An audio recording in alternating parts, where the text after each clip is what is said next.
After the COVID season, the college football world entered a new era, where NIL deals and the transfer portal reshaped rosters and rewrote the rules overnight. The traditional powers had to adapt or they would fall behind, and some new faces rose to the top. So today we're ranking the best college football teams in the post-2020 era, the programs that have truly thrived in this wild, ever-changing landscape of the modern college football.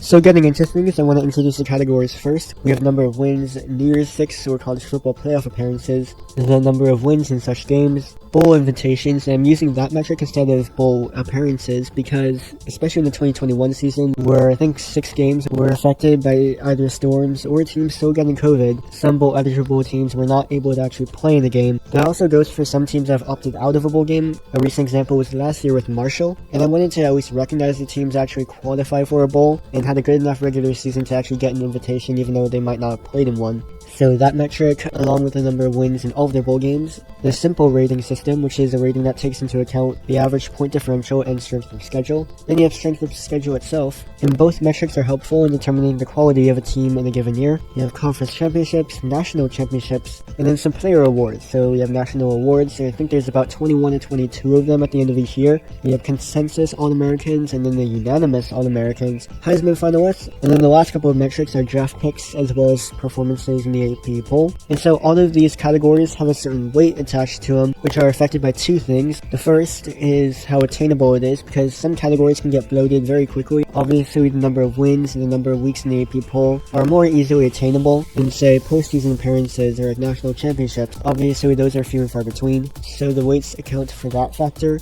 And the second thing that the weights do is place the greater weight on the more significant categories. Obviously, national championships are the most significant compared to, you could say, conference championships or draft picks. Well, obviously, conference championships are more attainable than the national championships, so you have to keep that in mind as well. So with those two factors in mind, how easily something is attainable and then the category's importance, there's affected the multipliers that are put on each team's data, which will yield the final score that will be listed on the right of the screen. So let's go down to the conference rundown. We'll start in the American Conference. Tulane is the conference leader. They won the conference back in 2022. Army won the conference in 2024, and then Cincinnati and SMU won the conference the other 2 years, but they're in different conferences. We have UTSA with 2 conference championships, but those both came from the time of the Conference USA. But as for the top 5, you have Tulane, UTSA, Army, Memphis, and East Carolina. Looking down the list, I'm kind of shocked that Florida Atlantic is so low. Obviously, they've been so good in the 2010s. They haven't really accounted too much ever since after the COVID year, and there's actually 16 teams with a negative score, and so 3 of the 16 teams with a negative score, Florida Atlantic, Charlotte, and Temple, are shown on this graphic.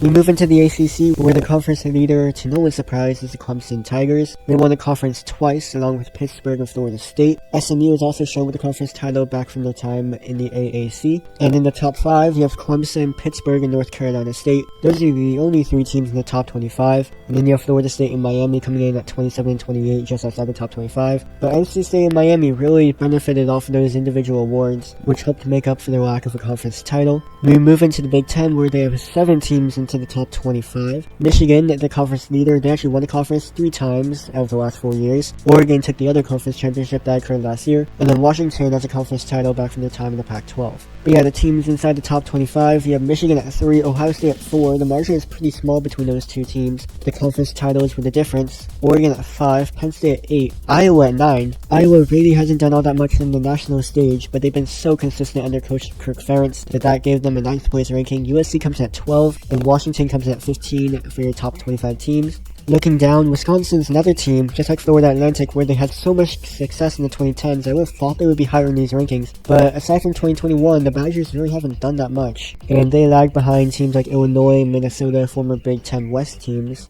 Into the Big 12, the conference with the most parity. For the last 30 years, the conference really has been dominated by Oklahoma and Texas, but when they left for the SEC and took all of their Big 12 accolades with them, the conference really became more competitive and more even. You can see through their final scores how close all these teams are. Utah leads the conference, but the margin that separates the top 3 teams is less than 0.2 of a point. Oklahoma and Colorado are separated by 0.1 of a point, and then Cincinnati is their 6th team in the Big 12. That wraps up the 6 teams in the top 25. Baylor and Iowa State are in the 31. Houston, Arizona State, and Texas Tech are all within a point, so everyone's really close. Your conference champions in this time have been Baylor, Kansas State, and Arizona State. You also have Cincinnati from the time of the American Athletic, and Utah. They have 2 of them coming from the Pac-12. But yeah, this conference is so close, so unpredictable, and that was just proven last year where the preseason media polls number 16 team, the last place team Arizona State, ended up winning the conference, and the top 5 teams, 4 of them didn't even make a bowl game. For the Conference USA, there is actually 12 teams in this conference, but 5 of them actually haven't been in the FBS since 2021, so they had an insufficiency of data, and I can't really compare that to 4 years of data from everyone else in the conference. So we're really going to run it off based on 7 teams from the conference.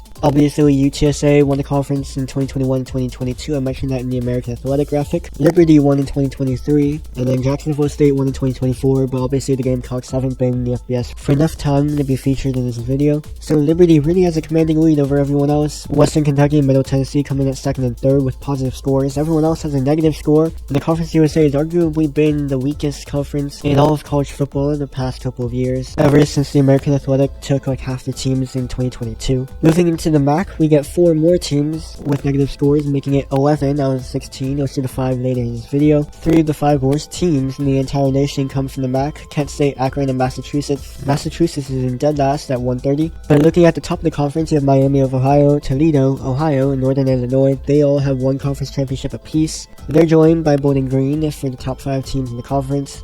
Moving into the Mountain West, Boise State cracks the top 25. They come in at 21, and they double the score of the 2nd place team, Fresno State. The Broncos have 43 points, the Bulldogs sit around 20. Air Force, San Diego State, and UNLV wrap up the top 5. And Utah State, yeah, they had the conference championship in 2021, but they've had losing seasons in every season since. And then you have 3 more teams with a negative score: Nevada, Hawaii, and New Mexico. So that's 14 out of the 16 teams with a negative score.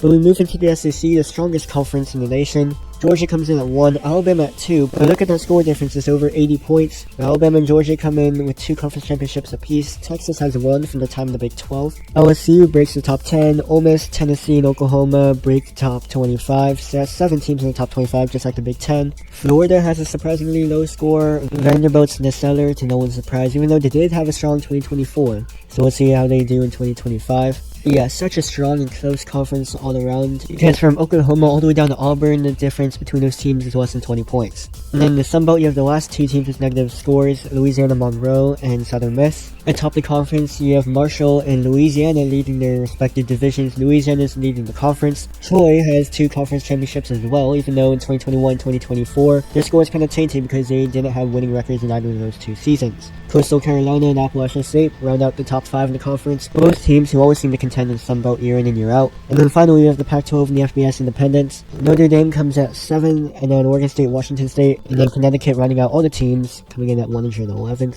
And then the Pac-12 champions, Utah, takes their 2 championships to the Big 12. Washington takes their conference title to the Big 10. And in 2024, there technically wasn't an official game, even though Oregon State did beat Washington State in their head-to-head matchup. But then Washington State made a bowl game with 8 wins, and Oregon State didn't even make a bowl game with a losing record. So it just didn't recognize the conference title for either of those 2 teams for 2024. But Oregon State does have the higher score over Washington State, so I guess technically they lead the Pac-12. But again, Notre Dame breaks the top 25. They come at 7th. And here's the entirety of the top 25. On this graphic, you have 7 Big 10 teams, 7 from the SEC, 6 from the Big 12, and only 3 from the ACC. So maybe in this new era, the ACC is starting to fall behind. But up top, you have Georgia, then Alabama. The difference between 1st and 2nd is over 80 points. Michigan at 3rd, Ohio State 4, Oregon at 5th, Texas 6th, Notre Dame 7th, then Penn State, Iowa, OSU, Ole Miss, and USC. Some surprise teams rounding out the top 12. Then moving into the rest of the rankings, you have Tennessee at 13, Clemson at 14, Clemson leads the ACC, Washington at 15, then you have the 3 Big 12 teams who are separated by less than 2/10 of a point, where Utah leads the pack. You have Pittsburgh and NC State running out the top 20. Boise State, the group of 5 representative, they come in at 21. Oklahoma at 22, and then you have 3 more Big 12 teams rounding out the top 25, Oklahoma State, Colorado, and Cincinnati. And your other group of 5 conference leaders, you have Tulane from the American Athletic, Louisiana Lafayette from the Sun Belt, Liberty from the Conference USA, and Miami of Ohio from the MAC. And then you have 6 teams just outside the top 25. They're within 5 points of Cincinnati. Those 6 teams are Florida State, Miami, Michigan State, Missouri, Texas A&M, and UCLA. But again, you start to wonder, is the ACC sort of falling behind? And then you have 3 teams in the rankings, and 2 of them, Pittsburgh and NC State, aren't really hyped up to have amazing 2025 campaigns. So the Panthers and the Wolfpack are probably going to drop even more after the conclusion of 2025. And I think it's an interesting metric. Obviously, the SEC and Big 10 bias, I mean, it could be warranted, but the Big 12 are not far behind. But if you omit the last 3 teams in the rankings, then the Big 12 only has 3, just like the ACC. So it really is the landscape shifting towards a power 2. And then here's our playoff bracket, and the conference leaders are obviously Georgia from the SEC, Michigan from the Big Ten, Clemson, Utah, and Boise State. And then the 7 at-large teams are Alabama, Ohio State, Oregon, Texas, Notre Dame, Penn State, and Iowa. So that's going to wrap up this video. I think it's kind of interesting just to see where all of these teams stand. Some of the college football blue bloods are holding their ground. You have Ohio State, Notre Dame, Alabama, Michigan, and Texas all holding in their ground and all in the top 7. USC's in 12th, so not far behind. Oklahoma's kind of lagging behind at 22. And they haven't really had the most success transitioning to the SEC. And then you have Nebraska, who after losing by 40 points in the Big Ten championship game have been nowhere near the national scene in the last decade plus. And some are looking to rise. I mean, you have Georgia and Penn State very, very close to blue blood status, if not there already. LSU is there, and then you have some upstart teams like Oregon, Iowa, Ole Miss. So it's just an interesting metric to keep track of. I will update this again and make a new video after the 2026 NFL Draft and I get all of the data from the 2025 season. But what do you think? Do you think this captures the best teams in this new college football world with all the NIL and the transfer portal stuff? Because I think this captures the best teams who have adapted the most very, very well. Again, Georgia is your leader with 2 national titles in this 4-year span. Thank you for watching, and I'll catch you in the next one.